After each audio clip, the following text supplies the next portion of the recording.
हर हर महादेव दोस्तों, I hope कि आप लोग अच्छे होंगे, महादेव की कृपा से स्वस्थ होंगे, महादेव आपका कल्याण करे।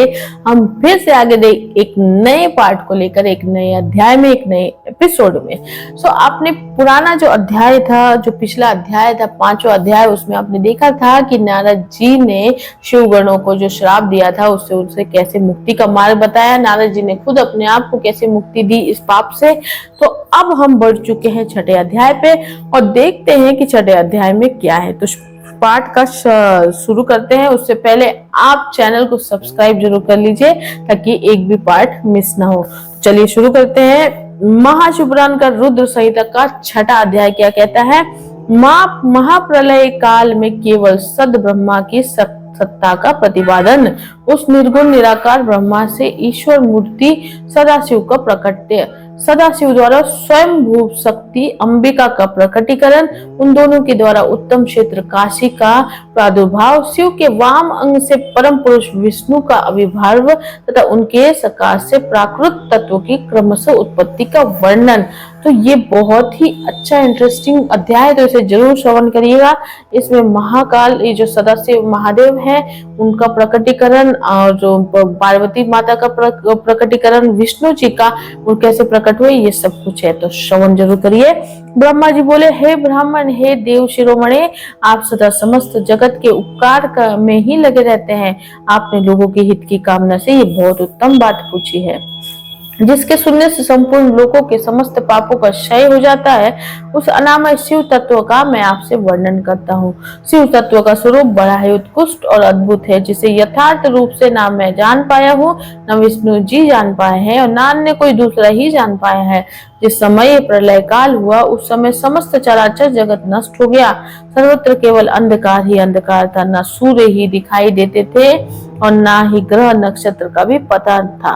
न चंद्र था, न दिन होता था, न रात होती थी, न अग्नि, न पृथ्वी, न वायु, जल की भी सत्ता नहीं थी। उस समय प्रधान तत्व अवायकृत प्रकृति से रहित सूना आकाश मात्र शेष था। दूसरे किसी तेज की उपलब्धि नहीं होती थी।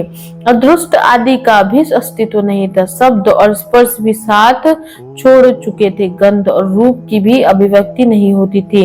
रस का भी अभाव हो गया था और दिशाओं का भी भान नहीं होता था। इस प्रकार सब और निरंतर सूचि भेद घोर अंधकार फैला हुआ था। उस समय तत्सत ब्रह्मा, इस श्रुति में जो सत्य सुना जाता है एकमात्र वही शेष था।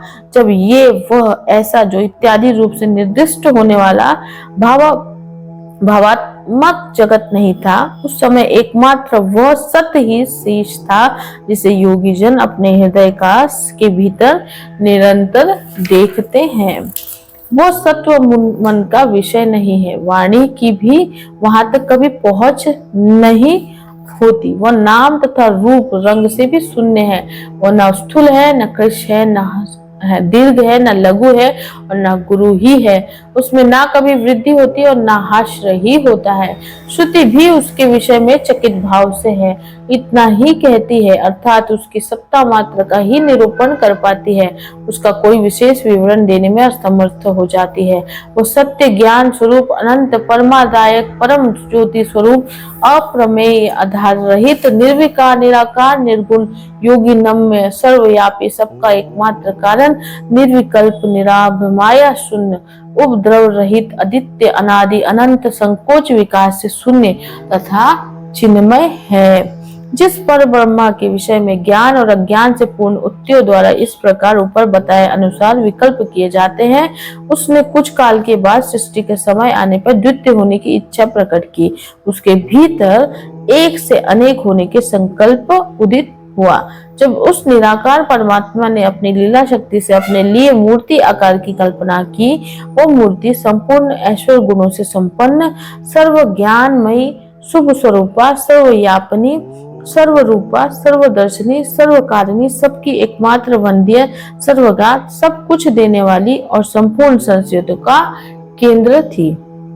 उस शुद्ध रूपणी ईश्वर मूर्ति की कल्पना करके वह अद्वितीय, अनादि, अनंत, सर्व प्रकाशक, चिन्मय, सर्वव्यापी और अविनाशी परब्रह्मा अंतरहीन हो गया।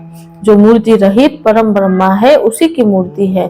चिन्मय आकार भगवान सदाशिव है। अर्वाचीन और प्राचीन विद्वान उन्हीं को ईश्वर कहते हैं। उस समय एकाकी रहकर स्वेच्छानुसार विहार करने वाले उन सदाशिव ने अपने विग्रह से स्वयं ही एक स्वयं स्वरूपा भूता शक्ति की सृष्टि की, जो उनके अपने श्रेयंग से कभी अलग होने वाली नहीं थी। उस पराशक्ति को प्रधान प्रकृति गुणवंती माया बुद्धि तत्व की जननी तथा विकार रहित बताया गया है।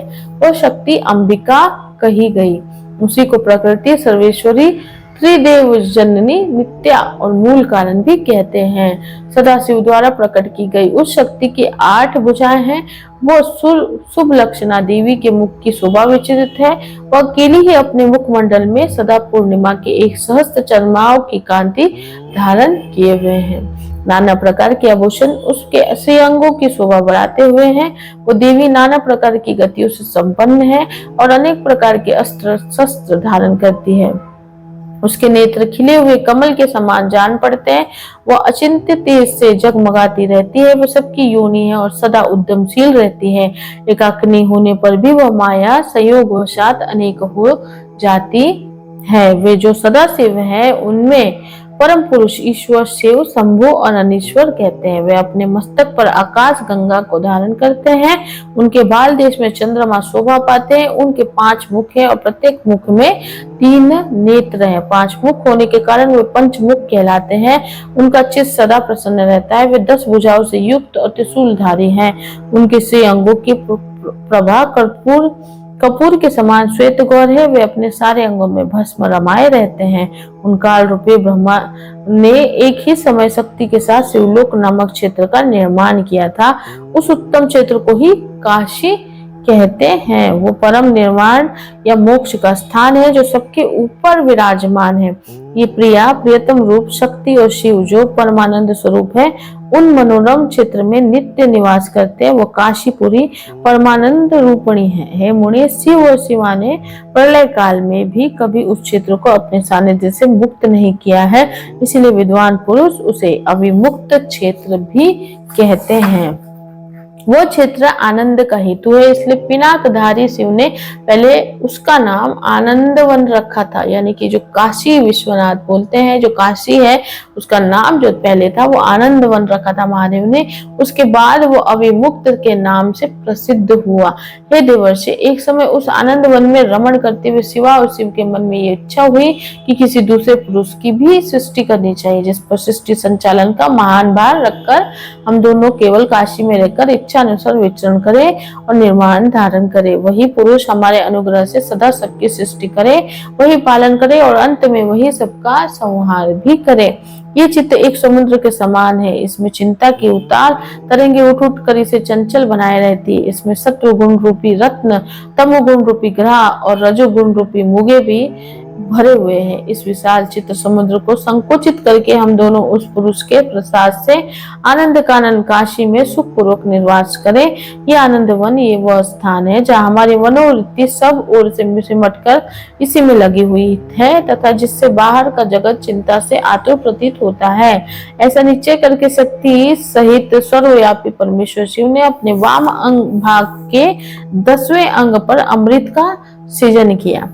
वहां उसी समय एक पुरुष प्रकट हुआ जो तीनों लोकों में सबसे अधिक सुंदर था। वो शांत, उसमें सत्व गुण की अधिकता थी तथा वो गंभीरता का अर्थात सागर था। मुनि, क्षमा गुण से युक्त उस पुरुष के लिए ढूंढने पर भी कहीं कोई उपमा नहीं मिलती थी। उसकी कांति इंद्र नीलमणि के समान श्याम थी। उसके अंग अंग से दिव्य शोभा छिटक रही थी और नेत्र प्रफुल्ल कमल के समान शोभा पा रहे थे। उसके श्री अंगों पर स्वर्ण सज कांति वाले 2 सुंदर रेशमी पीताम्बर शोभा दे रहे थे। किसी से भी पराजित न होने वाला वो वीर पुरुष अपने प्रचंड भुज दंडों से सुशोभित हो रहा था। तदंतर उस पुरुष ने परमेश्वर शिव को प्रणाम करते हुए कहा, हे स्वामी, मेरा नाम निश्चित कीजिए और काम बताइए। उस पुरुष की ये बात सुनकर महेश्वर भगवान शंकर हंसते हुए मेघ के समान गंभीर वाणी में उससे कहने लगे। महादेव बोले, हे वत्स, व्यापक होने के कारण तुम्हारा नाम विष्णु नाम से विख्यात होगा। इसके अतिरिक्त और भी बहुत से नाम होंगे जो भक्तों को सुख देने वाले होंगे। तुम सुशिक्षित होकर उत्तम तप करो, क्योंकि वही समस्त कार्यों का साधन है। ऐसा कहकर भगवान शिव ने श्वास मार्ग से श्री विष्णु को वेदों का ज्ञान प्राप्त किया। तदंतर अपनी महिमा से कभी च्युत न होने वाले श्री हरि भगवान शिव को प्रणाम करके बहुत बड़ी तपस्या करने लगे, और शक्ति सहित परमेश्वर शिव भी पार्षद गणों के साथ वहां से अदृश्य हो गए। 12,000 दिव्य वर्षों तक तपस्या करने के पश्चात भी विष्णु अपने अभिष्ट फल स्वरूप सर्वस्व देने वाले भगवान शिव का दर्शन प्राप्त न कर सके। तब विष्णु को बड़ा संदेह हुआ। उन्होंने हृदय में शिव का स्मरण करते हुए सोचा कि अब मुझे क्या करना चाहिए। इसी बीच शिव की मंगलमय आकाशवाणी हुई कि संदेह दूर करने के लिए पुनः तपस्या प्रारंभ करनी चाहिए।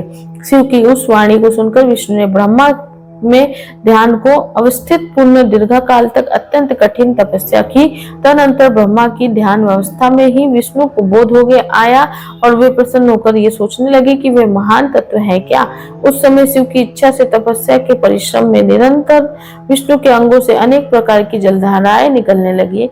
हे महामुने, उस जल से सारा सूना आकाश व्याप्त हो गया, और ब्रह्मा रूप जल अपने स्पर्श मात्र से सब पापों का नाश करने वाला सिद्ध हुआ। उस समय थके हुए परम पुरुष विष्णु मोहित होकर दीर्घ काल तक बड़ी प्रसन्नता के साथ उसमें सोते रहे। नार अर्थात जल में शयन करने के कारण ही उनका नाम नारायण पड़ा।